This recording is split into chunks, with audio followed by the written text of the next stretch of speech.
Hey guys, today I'm going to show you how to replace the Serpentine belt on this 2010 Dodge Caliber. If this video is helpful, can you smash that thumbs up button and leave a comment down below for the YouTube algorithm? Really helps out a lot. Jack up the passenger side of your vehicle.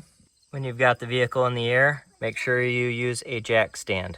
We are going to remove this plastic shield here. There's one tab that's right here, then there's a tab here, a tab here, and a tab here. So you can take a screwdriver, stick it under here, and work this center portion out like that. And then you can pull the inner portion out. Okay. This up here is your tensioner right here. So you're gonna take your 16mm wrench, put it right on that nut right there. And then I just take another wrench and slide it in here like this. And then you can use that for more leverage. And you can see your tensioner moving right there, and that loosens up your belt.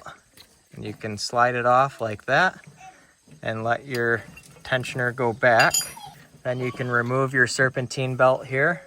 I've got a new belt here. I will have the belt linked down in the description below. So here's a diagram of how the belt is routed, with this being your crank pulley, your water pump, your power steering pump, your alternator, and your AC compressor. I think it's easiest to start up here at the top, stick the belt down through here, and put it on the water pump and anything you can reach at the top here first, then go down to the bottom. Now we can put our wrench back on the tensioner there, pull it forward, and then you can slip the belt over the AC compressor here.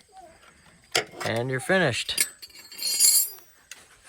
And then when you're done with that, you can just put your cover back on and you're done. So I hope you found this video helpful. If you did, smash that thumbs up button, leave a comment down below for the YouTube algorithm. Thank you for watching and have a good one.